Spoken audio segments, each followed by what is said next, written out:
എല്ലാ കൂട്ടുകാർക്കും നമസ്കാരം. നമ്മുടെ പുതിയ വീഡിയോയിലേക്ക് സ്വാഗതം. ഇന്നത്തെ നമ്മുടെ വീഡിയോ കാറ്ററിംഗ് സ്പെഷ്യൽ പിങ്ക് പാലട പ്രഥമനാണ്. നമ്മൾ സദ്യകളിലൊക്കെ വിളമ്പുന്ന അതേ ഒരു രീതിയിലാണ് നമ്മൾ ഇന്ന് വീഡിയോ കാണിച്ചു തന്നിട്ടുള്ളത്. ഈ ഒരു രീതിയിൽ ഉണ്ടാക്കുവാണെങ്കിൽ നിങ്ങൾക്ക് എല്ലാവർക്കും ഈ ഒരു രുചി ഒരുപാട് തന്നെ ഇഷ്ടപ്പെടും. അതുപോലെ നമ്മൾ ഇതിലേക്ക് പാലും പഞ്ചസാരയും അടയും മാത്രമാണ് ചേർക്കുന്നത്. ഏലക്കപ്പൊടി പോലും നമ്മൾ ഇതിലേക്ക് ചേർക്കുന്നില്ല. നല്ല ടേസ്റ്റ് ആണ് ഇതുപോലെ ഉണ്ടാക്കി കഴിക്കാനായിട്ട്. ആദ്യമായിട്ട് പാചകം ചെയ്യുന്ന ആൾക്കാർക്ക് വരെ ഈസി ആയിട്ടും ഉണ്ടാക്കിയെടുക്കാനും സാധിക്കും. ആകെ കൂടി നമുക്കിതിന് വേണ്ടിയിട്ട് സമയം ചിലവാകുന്നത് പാല് തിളപ്പിച്ച് വറ്റിച്ചെടുക്കുന്നതാണ്. അങ്ങനെ ചെയ്യുമ്പോഴാണ് പാല് പിങ്ക് കളറിലേക്ക് മാറി കിട്ടുന്നതും. ആ ഒരു സ്റ്റെപ്പ് മാത്രമാണ് ഈ ഒരു പായസത്തിന് കറക്റ്റ് ആയിട്ട് ചെയ്തെടുക്കേണ്ടതും. അപ്പൊ നോക്കിയാലോ എങ്ങനെയാണ് വളരെ രുചികരമായിട്ടുള്ള പിങ്ക് പാലട പ്രഥമൻ തയ്യാറാക്കി എടുക്കുന്നതെന്ന് നമ്മുടെ വീഡിയോയിൽ കൂടെ നമുക്ക് കാണാം. വീഡിയോ കാണുമ്പോൾ നിങ്ങൾക്ക് ഇഷ്ടപ്പെടുവാണെങ്കിൽ നിങ്ങളുടെ വിലയേറിയ ലൈക്ക് തരാൻ മറക്കല്ലേ. ഇനി നമുക്ക് പിങ്ക് പാലട പായസം തയ്യാറാക്കാൻ തുടങ്ങാം. ഇതിനായിട്ട് ചുവട് കട്ടിയുള്ള ഉരുളിയാണ് അടുപ്പിലേക്ക് വെച്ചിട്ടുള്ളത്.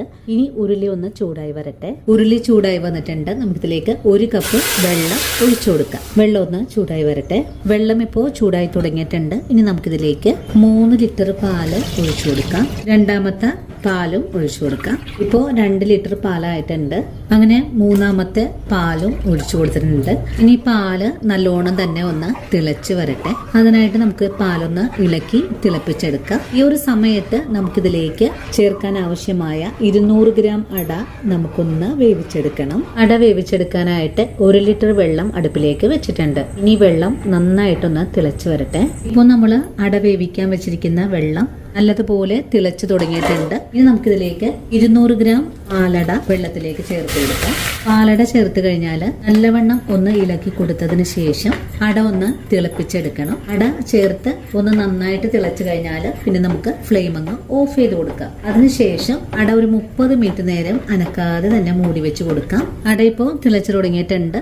ഇനി നമുക്ക് ഫ്ലെയിം അങ്ങ് ഓഫ് ചെയ്ത് കൊടുത്തതിന് ശേഷം അട മൂടി വെച്ച് കൊടുക്കാം. ഈ സമയത്ത് നമ്മുടെ പാലും നല്ലതുപോലെ ചൂടായി തുടങ്ങിയിട്ടുണ്ട്. നല്ലവണ്ണം വെട്ടി തിളച്ച് വരുമ്പോഴേക്കും നമുക്കിതിലേക്ക് 500 ഗ്രാം അളവിൽ പഞ്ചസാര ചേർത്ത് കൊടുക്കണം. നമ്മളിന്ന് പഞ്ചസാര ചേർത്തിട്ടുള്ള പായസമാണ് തയ്യാറാക്കുന്നത്. അടിയിൽ പിടിക്കാതിരിക്കാനായിട്ട് ഇതുപോലെ ഇളക്കി കൊടുത്ത് വേണം പാല് തിളപ്പിച്ചെടുക്കാനായിട്ട്. പാല് നന്നായിട്ട് തിളച്ചു തുടങ്ങിയിട്ടുണ്ട്. ഇനി ഇതിലേക്ക് പഞ്ചസാര ചേർക്കാം. 3 ലിറ്റർ പായസത്തിന് 1/2 ലിറ്റർ പഞ്ചസാരയാണ് കറക്റ്റ് ആയിട്ടുള്ളൊരു മധുരം. നിങ്ങൾക്ക് കുറച്ചുകൂടെ മധുരമൊക്കെ ചേർക്കാൻ താല്പര്യമാണെങ്കിൽ ചേർക്കാവുന്നതാണ് കേട്ടോ. നമുക്ക് കറക്റ്റ് ആയിട്ടുള്ളൊരു മധുരം മാത്രമാണ് ഞാനിപ്പോൾ ചേർത്തിട്ടുള്ളത്. ഇനിയിപ്പോൾ പഞ്ചസാര ചേർത്ത് നല്ലതുപോലെ തിളച്ച് കുറുകിയ പാകത്തിലേക്ക് പാലായി കിട്ടണം. അതുവരെയും നമുക്ക് ഒന്ന് ചെറിയ തീയിൽ വെച്ച് ഇളക്കി യോജിപ്പിച്ചു കൊടുക്കാം. ചെറിയ തീയിൽ കിടന്ന് പാല് നല്ല പോലെ വെന്ത് ഒരു പിങ്ക് കളറിലേക്ക് ആയി വരും. അതുവരെയും നമുക്കൊന്ന് തിളപ്പിച്ച് വറ്റിച്ചെടുക്കാം. പാലിന്റെ ഈ ഒരു കളറെല്ലാം മാറി ഒരു പിങ്ക് കളറിലേക്ക് ആയി കിട്ടണം.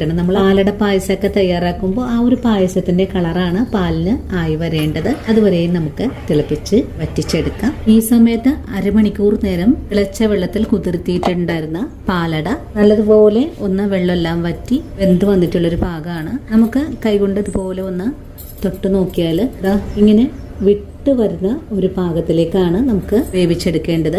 ഇതിലേക്ക് തണുത്ത വെള്ളം ഒഴിച്ചു കൊടുക്കാം. തണുത്ത വെള്ളം ഒഴിച്ച് നല്ലതുപോലെ ഒന്ന് ഇളക്കി കൊടുക്കാം. ഇനി വെള്ളം ഊറ്റി മാറ്റിയതിന് ശേഷം ഒരു 2-3 തവണ തണുത്ത വെള്ളത്തിൽ തന്നെ ഒന്ന് കഴുകിയെടുക്കാം. അപ്പോഴേക്ക് ഇതിന്റെ ആ ഒരു പശയെല്ലാം കളഞ്ഞെടുക്കാൻ സാധിക്കും. പാലിപ്പോൾ നല്ലോണം തന്നെ വെട്ടി തിളച്ചുകൊണ്ടിരിക്കുകയാണ്. ഇനി ഫ്ലെയിം കുറച്ച് വെച്ച് തന്നെ നമുക്കിതൊന്ന് വറ്റിച്ച് കുറുക്കിയെടുക്കണം. പാലില് ആ ഒരു വെള്ളമയൊക്കെ ഒന്ന് വറ്റി നല്ല കട്ടിയായിട്ട് പാല് മാറണം. ആ ഒരു സമയത്താണ് നമുക്കിതിലേക്ക് കഴുകിയെടുത്തിട്ടുള്ള അട നമുക്ക് പാലിലേക്ക് ചേർത്ത് കൊടുക്കേണ്ടതും. ഇതിനായിട്ട് പാലൊന്ന് തിളച്ച് വറ്റി കുറുകിയ ഭാഗത്തിലേക്കായി വരട്ടെ. അതുവരെ നമുക്കൊന്ന് വെയിറ്റ് ചെയ്യാം. അങ്ങനെ നമ്മുടെ പാലിവിടെ തിളപ്പിക്കാൻ തുടങ്ങിയിട്ട് അരമണിക്കൂർ മേലെ ആയിട്ടുണ്ട് കേട്ടോ. ഇപ്പോൾ നമ്മുടെ പാലിന്റെ കളർ നിങ്ങൾക്ക് കാണാലോ. ലൈറ്റ് പിങ്ക് കളറിലേക്ക് മാറി വന്നിട്ടുണ്ട്. ഇതുപോലൊരു പരുവമായാൽ പിന്നെ നമുക്കിതിലേക്ക് തിളപ്പിച്ച് ഊറ്റി വെച്ചിട്ടുണ്ടായിരുന്ന അട ചേർത്ത് കൊടുക്കുക. അട ചേർത്ത് കഴിഞ്ഞാൽ പിന്നെ അടയും പാലും കൂടെ ചേർത്ത് വീണ്ടും നല്ലോണം തന്നെ ഇളക്കി തിളപ്പിച്ചെടുക്കാം. ഇനി അട പാലിൽ കിടന്ന്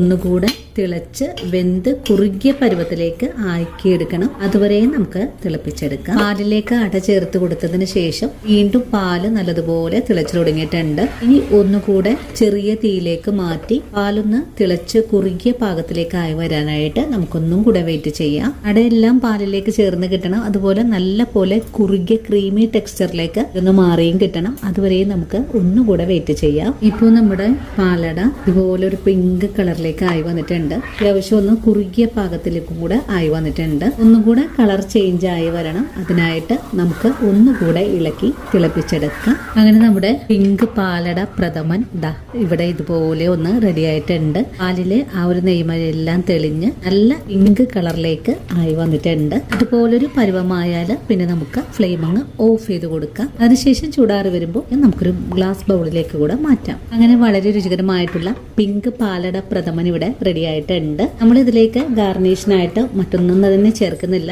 ഏലക്കപ്പൊടി പോലും നമ്മൾ ഇതിലേക്ക് ചേർക്കുന്നില്ല. ഈ ഒരു പാലിന്റെ ഫ്ലേവർ മാത്രമാണ് ഈ ഒരു പായസത്തിന് കിട്ടുക. ഇതുവരെ നിങ്ങൾ ഇതുപോലെ ഒന്ന് തയ്യാറാക്കി കഴിച്ചിട്ടില്ലെങ്കിൽ തീർച്ചയായിട്ടും നമ്മുടെ വീഡിയോ കണ്ട് ഒന്ന് തയ്യാറാക്കി നോക്കുക. അതുപോലെ വീഡിയോ കാണുമ്പോൾ നിങ്ങൾക്ക് ഇഷ്ടപ്പെടുവാണെങ്കിൽ തീർച്ചയായിട്ടും നമ്മുടെ പേജ് ഒന്ന് ഫോളോ ചെയ്യാനും വീഡിയോ കുറിച്ചുള്ള അഭിപ്രായങ്ങൾ കമന്റ്സ് ആയിട്ട് അറിയിക്കാനും, ആദ്യമായിട്ട് നമ്മുടെ വീഡിയോസ് കാണുന്നവരാണെങ്കിൽ നമ്മുടെ പേജ് ഒന്ന് ഫോളോ ചെയ്ത് നമ്മുടെ ഫാമിലിയിലെ മെമ്പർ ആകാനും മറക്കരുത് കേട്ടോ. അപ്പോൾ ഇനിയും നല്ലൊരു വീഡിയോ ആയിട്ട് നാളെയും കണ്ടുമുട്ടാം. അതുവരെയും ഒത്തിരി സ്നേഹത്തോടെ വീണ്ടും കാണാം.